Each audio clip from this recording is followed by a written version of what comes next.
Hello and welcome to a new deck tech video. Today we're going to be reviewing a Meren of Clan Toth deck that I built myself, and it revolves around two combos, which is first the Witherbloom Apprentice combo with Chain of Smog and a Protean Hulk pile combo. So we'll first get into the first combo, which is the Witherbloom Apprentice combo, which consists of you casting Witherbloom Apprentice and Chain of Smog on yourself to infinitely damage your opponents. So it's a pretty resilient combo. Just make sure that you have protection whenever you cast a spell. And yeah, uh, other than that, great combo. Very fast and doesn't require much mana at all. Next combo is Protean Hulk. So what you first need with Protean Hulk is an Entomb spell to put Protean Hulk in your graveyard, which will be Entomb, Buried Alive, or an unmarked grave. Next thing you would need is a Reanimate spell, or like exactly Reanimate. And there's other reanimation spells in here that'll pretty much instantly win you the game if Protean Hulk's entombed already. The next piece you need is a Sac Outlet. So the reason why we want to sacrifice Protean Hulk after we reanimate him is whenever he dies, search your library for a number of creature cards with total converted mana cost 6 or less, put them onto the battlefield, then shuffle your library. So with this ability right here, we're going to win off of this Protean Hulk pile combo. So what we next do is whenever you get the death trigger off of Protean Hulk, so right here is pile 1 of the Protean Hulk combo. We have Viscera Seer, Sylvan Safekeeper, and Body Snatcher. The Viscera Seer is to be a continuous sack outlet that we need. Sylvan Safekeeper is to protect our combo, and Body Snatcher is to return Protean Hulk to the field once again to finish our pile. So what Body Snatcher says is when Body Snatcher comes into play, you may choose and discard a creature card from your hand. If you don't, remove it from the game. But this is a trigger on the stack, so when it is put into the graveyard, remove it from the game and return target creature card from your graveyard to play. So in response to the Body Snatcher trigger hitting the battlefield, we'll sack it with Viscera Seer and target Protean Hulk off the Body Snatcher trigger and return it to the battlefield. And then we'll sacrifice it again with Viscera Seer to get our second Protean Hulk pile. So right here is our second pile of the Protean Hulk pile, which will in turn win us the game. So Mikaeus and Walking Ballista will hit the battlefield, and Walking Ballista will come in with a +1/+1 from Mikaeus, his ability, stating other non-human creatures you control get +1/+1 and have Undying. So we're going to sack Walking Ballista, giving it another +1/+1 counter because of Mikaeus' trigger whenever it hits the battlefield, and then it gets a +1/+1 on top of that. So we're going to then use Walking Ballista's remove effect, remove a +1/+1 counter to deal 1 damage to any target. So we'll remove that +1/+1 to then ping our opponents for 1, sack it again, and then it'll come back with that counter and the +1/+1, and then use that counter again, and it'll just keep happening infinitely. We'll ping our opponents for infinite amount of damage, unless there's some loophole that somebody figured out. Other than that, it's usually an instant win combo with this Protean Hulk pile. Next is the Sac Outlets for this deck. So if you don't have a Sac Outlet for Protean Hulk, you definitely need one. So if he's on the field, you can start getting your death trigger and in turn win the game.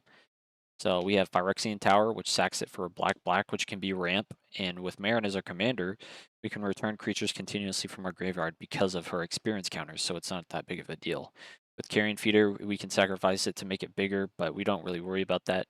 And it's just a backup for Viserys here, since you can continuously sacrifice. Evolutionary Leap is a sacrifice for more card advantage, and from there, we can sack our mana dorks, return them to the battlefield with Meren, and just keep getting draws if we need to grind that way. Woe Strider's another sack outlet for Scries, and you can escape it. It's a great sack outlet. High Market's a sack land, and just need it, just in case, you know. Our next section are our Entombers, which is Unmarked Grade, as I stated, Buried Alive, and Entomb. Unmarked Grave says search your library for a non-legendary card, put that card in your graveyard, then shuffle. Buried Alive, you search for 3 cards, only creatures, to put them in your graveyard. And then Entomb, search your library for a card, put that into your graveyard, then shuffle your library, which is probably our best Entomb card. Next, we'll go into our Reanimation Spells. So with Wake the Dead, you'll cast it on an opponent's combat, and you'll reanimate Protean Hulk. On the next end step, you'll sacrifice Protean Hulk and get that death trigger and win the game from that. Life and Death. Life is very good if you need some Razaketh triggers, which we'll go into him a little bit later. And Death is just another reanimation spell. Animate Dead, typical reanimation spell. And you can target other opponents' creatures as well. Same with Reanimate, but you lose life in turn. Footsteps, you can win on your turn instantly if you don't have a Sac Outlet. Return target creature card from your graveyard to play, sacrifice that at end of turn. So you win on your turn with that. Body Snatcher, as we've seen. Apprentice Necromancer is a great creature to tutor up. It's pay black, sack it, turn target creature card from graveyard to the battlefield. That creature gains haste at the beginning of the next end step, sacrifice it. Another instant win, pretty much. Necromancy, you may choose to play Necromancy as an instant. If you do, bury it at end of turn. So it's just like Animate Dead. If Necromancy leaves the battlefield, you'll bury the creature attached to it, which in turn kills it. So we'll bury Protean Hulk on an opponent's turn whenever at instant speed, and we'll get that death trigger and win the game. Next, we'll go into our mana ramp and mana rocks. So here at the top are all of our free mana spells, pretty much. Jeweled Lotus to get Meren out fast. Elvish Spirit Guide, a free green mana. Lotus Petal, free mana of any one color. Gemstone, free mana on if you're not starting first, if it's in your starting hand. And Chrome Mox. And then here's just another collage of ramp spells as well, but there's many, many more, like Elvish Mystic and Wild Growth. And we have Dark Ritual in here to give us those black pips in case we need it for Razaketh and Meren, just to cast her faster if we need a grind strategy, or cast Protean Hulk. Next, we have some card draw effects like Ocame Adversary, which is a very underrated green card. It says the spell casts 2 less to cast if an opponent controls a green permanent. Has Death Touch, and whenever it deals combat to a player, draw a card. This is a great card and a great grind strategy. Sylvan Library, a typical CEDH grind card. Skull Clamp, this is amazing for our deck because Meren's experience counters give us the ability to return our mana dorks and 1/1s to the battlefield. And we also get 2 draws off of anything we sacrifice with Skull Clamp. Right here are our creature tutors and any other tutors. Yisan, a very underrated green creature tutor.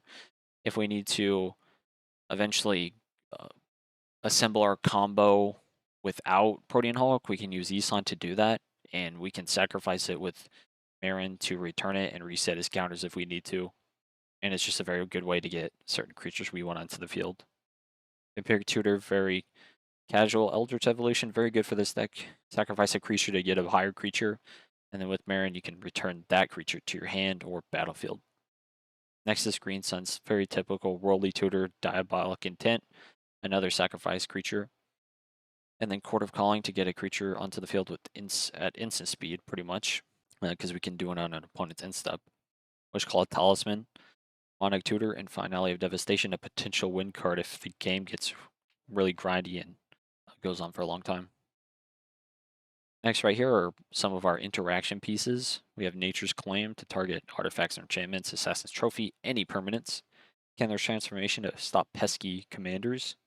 Imp's Mischief, a very underrated black interaction card. It says change the target of target spell with a single target. You lose life equal to that spell's converted mana cost. So if you're in a counter war, right there, you can use it to reverse Uno someone with that. Next is Veil of Summer, easy protection, dismember, targeted removal, abrupt decay, and Caustic Caterpillar. We have Caustic Caterpillar in here just because we can return it continuously with Meren. Next, we have some of our Stax Pieces. Collector Oof to stop those pesky artifact decks. Dothy to stop graveyard strats, except for ours. Tingle Wire to slow down the game. And Opposition Agent, Contamination, and Smokestack. Opposition Agent, we all know what it does. Contamination, during your upkeep, sacrifice a creature or sacrifice Contamination. If you have Meren on the field and a mana dork, you can continuously sack that mana dork to stop your opponents from producing any other land type. It says whenever a land is tapped for mana, it produces black instead of its normal type and amount. Very, very deadly, very, very strong in a CDH meta. Smokestack, at the beginning of your upkeep, you may put a soot counter on Smokestack. At the beginning of each player's upkeep, that player sacks a permanent for each soot counter on Smokestack. So if you have Meren and a mana dork As before, you can continuously bring it back and return it, and punish your opponents because they don't have a way to recur creatures like you do. Next, we have some of our choice cards from this deck. We have Eternal Witness to return anything from the graveyard that opponents counter. Yawgmoth Thran Physician, a very versatile card. Has protection from humans. It's not very useful text right there, but if you pay a life, sacrifice another creature, you can put a -1/-1 counter on up to one target creature and draw a card. A Sac Outlet, a Draw Outlet, and you can punish your opponents. You can also discard a card to proliferate if you want to double up those -1/-1 counters or buff your opponent's creatures. It's a very versatile card. Being Artisan, it gets +1/+1 for each creature card in your graveyard. You can pay X and black or green to tap it, then sacrifice another creature. Search your library for a creature card, convert a mana cost extra less, put it onto the battlefield, and shuffle your library. Activate this ability anytime you could cast a sorcery. This is pretty much a great creature tutor. You get those sacrifice effects. If you have Meren on the field, return that creature. It's not a big deal at all. Birthing Pod, same effect right there, except you go up a mana level for each sacrifice. Very good for this deck because with each level you go up, Meren gets an experience counter on top of that. So you can just keep bringing back all of those creatures. Razaketh. This is a great combo assembling tool and another way to just completely destroy your opponents if need be. And our final card that I'm going to spotlight is Fauna Shaman. You pay green and tap it, discard a creature card, search your library for a creature card, reveal it, put it into your hand, then shuffle your library. This is a very great toolbox card to assemble your Protean Hulk combo.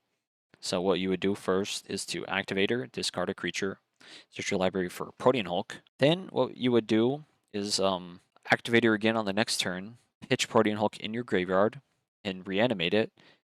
Or you can search for Princess Necromancer and have your combo set up for the next turn. Overall, this is an amazing green and black Golgari deck.